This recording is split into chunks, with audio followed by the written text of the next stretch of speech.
Sikubingelele sikwamukele kule channel lesiqinisekisa laphana ke usubscribe button.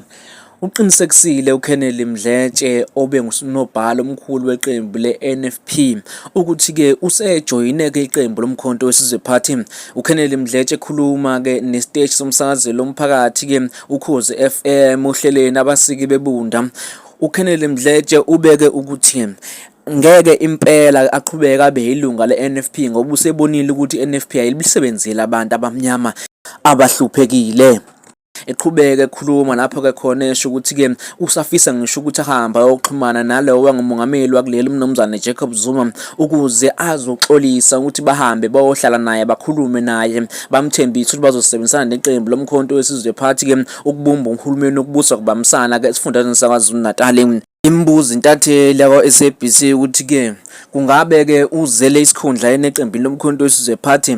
Wathi nje yena akazele isikhundla eqembini lomkhonto wesizwe party, into ayizele nje ukuthi ke ufuna ukujoyina iqembu ke elizosebenzela ke abantu abamnyama. Ake sicaphunele khona ke lapha eqinisekisa khona ke uKennedy Mdletshe ke enkulumeni sicaphune kusona ke isiteshi somsakazelo omphakathi Ukhozi FM ke kade ezibekela yena ke ngokwakhe. That is no sokuthi ngibandakanye neqembu lomkhonto wesizwe party emva ukuthi iqembu le-NFP lenza into engasiphathanga kahle thina nabanye abaholi bokuthi limemezele ukubamba ukwenza indimbi KwaZulu-Natal neqembu le-ANC kanye ne-Democratic Alliance.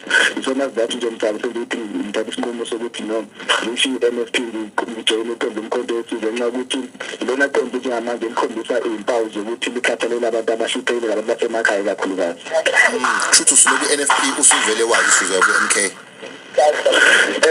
Bengakathathi kwesinqumo ukuthi nje MK kepha kunesinqumo esilula kakhulu ukuthi ngithathe ngoba sengichazile ukuthi umkhonto wesizwe party lona qembu selikhombise nokusobala kubantu bakileli ukuthi libakhathalele. Indaba ze-Media igama nguthandana Mnguni. Sicela uqinisekise lapha ke usubscribe button.